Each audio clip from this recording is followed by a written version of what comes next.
न्यायालयीन कोठडीत मरण पावलेल्या सोमनाथ सूर्यवंशी यांच्या कुटुंबियांनी महाराष्ट्र शासनाच्या वतीने देऊ केलेली 10 लाखांची मदत नाकारली आहे. धनादेश देण्यासाठी तहसील कार्यालयाचे पथक सोमनाथ सूर्यवंशी यांच्या घरी पोहोचले असता त्यांनी धनादेश नाकारला आणि सरकारच्या भूमिकेबद्दल नाराजी व्यक्त केली. सोमनाथच्या मृत्यूला जबाबदार असलेल्या पोलिसांवर जोपर्यंत कारवाई होत नाही तोपर्यंत शासकीय मदत स्वीकारणार नाही अशी भूमिका सूर्यवंशी कुटुंबाने घेतली. मुख्यमंत्री साहेबांनी आम्हाला आर्थिक मदत पाठविली होते, परंतु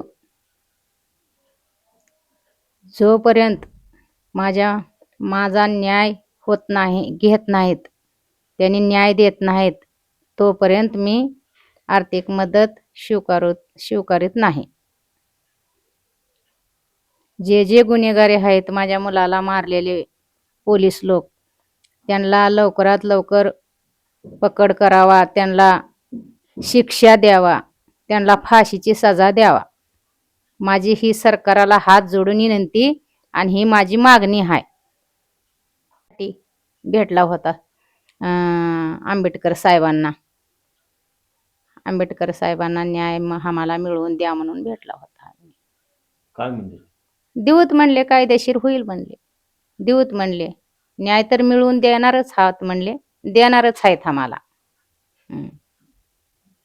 बघ, या महिनाभरात काय घडलं आता तुम्हाला काय तपासाविषयी काय वाटतंय?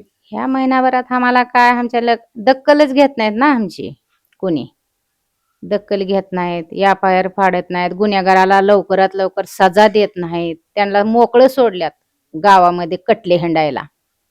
पोलिसांना लवकरात लवकर त्यांना पकड करावा, जलमठेप देऊन फाशीची शिक्षा व्हायला पाहिजे त्यांना, ही माझी मागणी आहे. मुख्यमंत्री साहेबांनी जी विधानसभेमध्ये 10 लाखाची आर्थिक मदत जाहीर केलेली होती, ती आर्थिक मदत आज सरकारी कर्मचारी हे आमच्याकडे घेऊन आलेले होते. तर मुख्यमंत्र्यांनी जी आर्थिक मदत दिलेली आहे त्याबद्दल आम्ही मुख्यमंत्री साहेबांचे आभारी आहेत, त्यांना धन्यवाद पण देतो. पण आमची एक विनंती आहे, जोपर्यंत आम्हाला न्याय भेटत नाही तोपर्यंत आम्ही आर्थिक मदत स्वीकारणार नाही.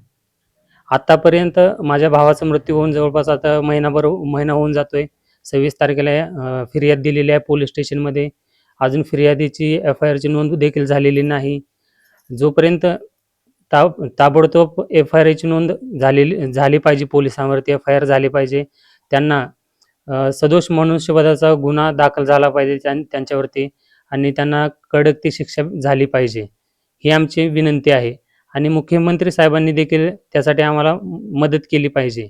जोपर्यंत आम्हाला न्याय भेटत नाही, माझे जे भावाचे गुन्हेगार आहेत, जे पोलीस असतील, ज्या लोकांनी माझ्या भावाचा खून केलेला आहे, त्या लोकांना कडक शासन झालं पाहिजे, त्यांना शिक्षा झाली पाहिजे. जोपर्यंत न्याय भेटत नाही तोपर्यंत आम्ही मुख्यमंत्री साहेबांची आर्थिक मदत स्वीकारणार नाही.